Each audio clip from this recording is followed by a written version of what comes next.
So we've listened to this passage from Isaiah, the vision Isaiah saw, and now we turn to a psalm on this Sunday in which we have lit a candle of joy. Listen now for God to speak to you, and listen to what the Spirit is saying to the church, the 30th Psalm. Often thought of as a song of thanksgiving for someone who's received healing, someone who's recovered. I will extol you, O Lord, for you have drawn me up and did not let my foes rejoice over me. O Lord my God, I cried to you for help, and you have healed me. O Lord, you brought up my soul from Sheol. You restored me to life from among those gone down to the pit. Sing praises to the Lord, O you his faithful ones, and give thanks to his holy name. For his anger is but up for a moment, his favor is for a lifetime. Weeping may linger for the night, but joy comes with the morning. As for me, I said, in my prosperity, I shall never be moved. By your favor, O Lord, you had established me as a strong mountain.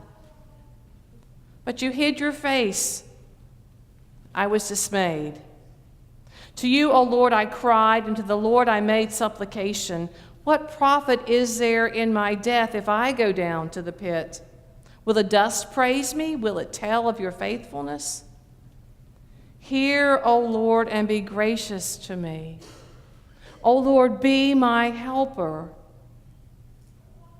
You have turned my mourning, my grieving, into dancing. You have taken off my sackcloth and clothed me with joy, so that my soul may praise you and not be silent. O Lord my God, I will give thanks to you forever. This is the word of the Lord. Thanks be to God. For some, joy is almost synonymous with this Christmas season. We saw it in the delight of the children having grandparents visiting with us and the excitement as this time comes. Even for adults, for some of you, it can be late October and you start humming Deck the Halls and you're ready to get the ladder out and hang those icicle lights all around your rooftop. For others, you look in a recipe book and you find those favorite cookie recipes and you're ready to start baking. But for others, this time of year is not so joy-filled, and maybe one of dread and lament and sadness. For whatever reason, maybe it's the long, dark nights. Maybe it's a dreary day like today. Maybe it's the pain of having an empty place at your table, or regrets and mistakes in your life. For whatever reason, this may not be the happiest time of year. Far from it. That's why we've offered for years that special worship service, that longest night service, especially for those who are struggling just to get through this season, struggling to find joy. The truth is, we all have places within us that can feel less than joy-filled. There are seasons in our personal lives when we can seem as depleted and empty and useless as that old tree stump we were talking about.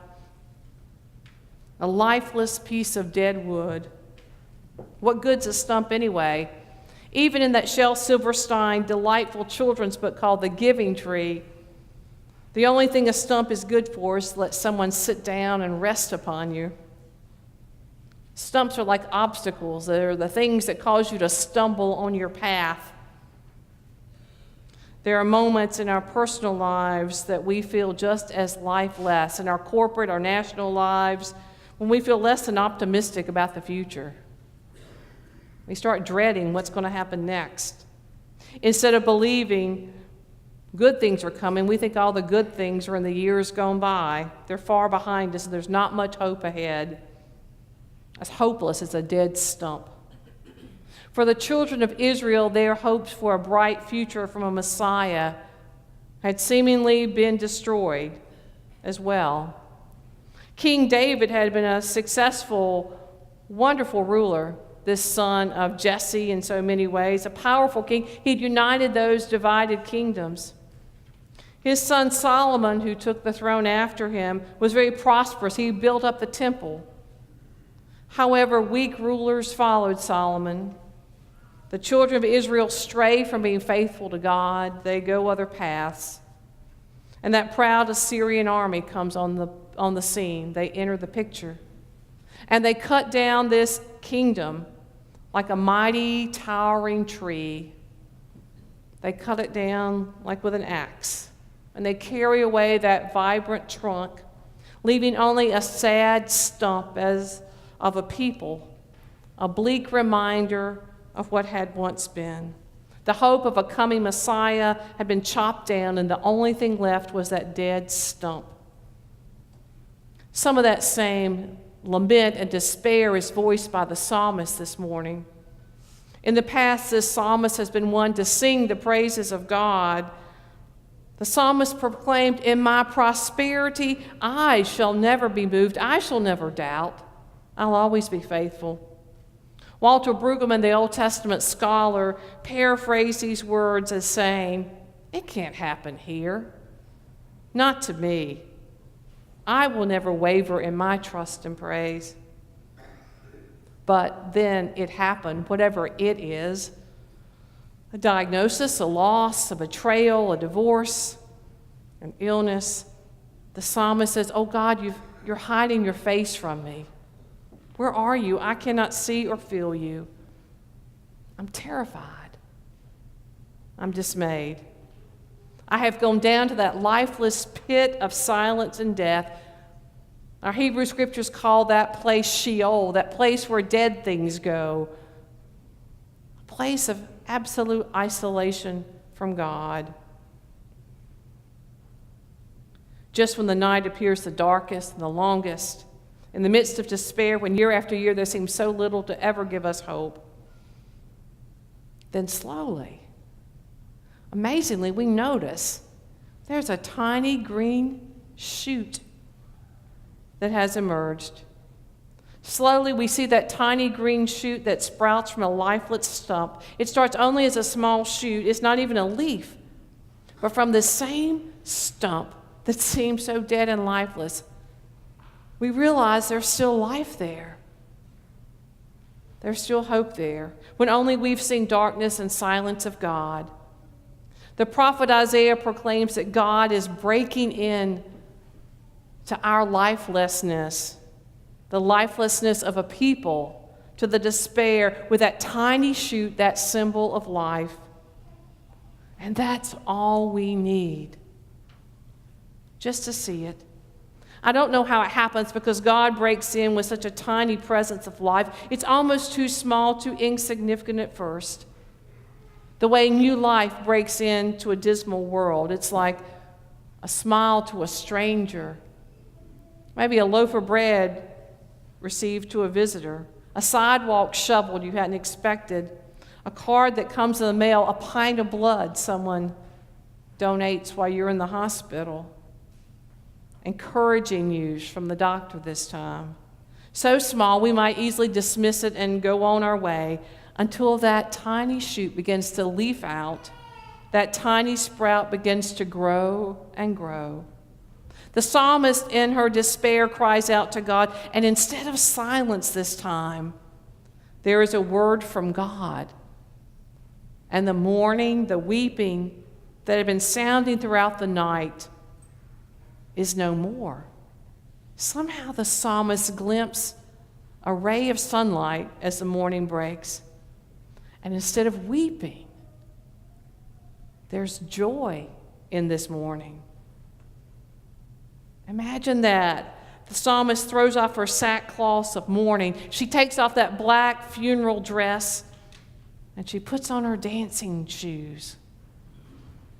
And she starts to experience joy and life again. We yearn for this to be a happy Hallmark movie ending of dramatic transformation, for it to happen just like that, a toe-tapping finale of happy feet.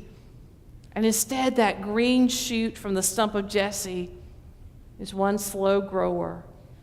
The prophet Isaiah says you better watch for it, because if you're not looking for it, you might miss it altogether, because this new life is breaking into our world. In fact, it's beyond our imaginings. This spirit of God's presence and power is going to bring joy. It's also going to bring justice and righteousness and faithfulness to all the world. Isaiah ends with that passage Joe read for us, that beautiful portrait of a peaceable kingdom where ferocious enemies now live and lie down together without fear. That seems only like a Christmas card image. That's hard to believe, much less imagine or trust to become a reality. One commentator has said, all around us in today's kingdom, fangs are bared. Nations and factions are snapping and snarling at each other. We are at each other's throats. And you know it. We all watch the news. We see that. That's what our world seems like. Perhaps you've seen that painting of the peaceable kingdom. Edward Hicks, a 19th century artist from Bucks County, Quaker, painted this vision of a peaceful kingdom. Not just once, he painted it 62 times over the years. You might remember it. It's got a picture of a delegation of native people, a group of Quakers, animals of all variety, and in the center, a tiny child. The more Edward Hicks painted this vision, the more discouraged he got as he looked at his world. In fact, the more ferocious the predators became in his picture. I think we know that feeling when instead of feeling hopeful, we start to feel dismayed, wondering if that peaceful kingdom, that vision only seems to fade from our vision. In recent years, Thomas Troger, a theologian, a hymn writer, used these same words of Isaiah for a poem that challenges us with this dream, this vision that Isaiah saw. Those words were then set to the text of music and used the tribute to victims of 9/11 in that midst of anger and hatred and violence. Little child whose bed of straw, take new lodgings in my heart. Bring the dream Isaiah saw, life redeemed from fang and claw. You might know it. We've had the choir sing it over the years. You see, it's easier to live with our claws outstretched, with our fangs barred in this world, to be on the defensive, ready to attack, ready to pounce on one another. No wonder, even in this season of light and hope, we can feel so much despair, so much darkness, so much disillusionment. But even in this darkness and despair of our lives, we proclaim there is a shoot coming from that dead stump. God's promise is not dead. Advent means God is coming. And we are called to help cultivate and nurture that tiny sign of new life. Maybe we're called to be that green shoot of hopefulness. From the stump of Jesse, from the family of Jesse, a child is born, and his name will be Jesus.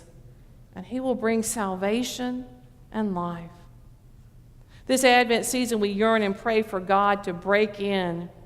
And God does not always come in might and strength with trumpets blaring, but sometimes that vulnerable, tender shoot, like a tiny child that grows and lives, and the darkness and despair cannot overcome it, cannot crucify it. For God's life and power reigns. Joy comes to our world because God breaks into our darkness, the despair of the world, the animosity of our appetites to battle and devour one another, the pains of our loss. God breaks in to our world with God's self. And maybe our task is to help nurture and grow and tend that tender green shoot of God's promise, that vision and that work of peace and justice. It is to be a reminder of those who are living in darkness all around us, to be a reminder of that hope and that joy. For those dreading the season, those just trying to get through the next week, to be that vision of God's promise and love, to remind them that God is indeed not hiding from them. Instead, God comes to wipe their tears and to bring hope and joy. God lifts us up from this pit of our pain, from the Sheol of dead things, and gives life to our dead desires and our hopelessness. God's breaking in right now. Can you see it? Can you and I be a part of it? So make room in your heart and in your life. Clear the floor. Put on your dancing shoes, because God is coming with joy, and He invites you to come and join in the dance. And to look at those on the sidelines, those wallflowers, those who are so reluctant, and bring them into the dance. And help be a symbol of God's hope in our broken world, to be a symbol of light where there's only been darkness. Let us pray.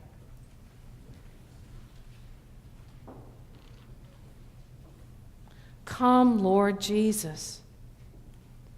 Break into our lives, into our hearts, with your joy. Help us to remember how to dance. Amen.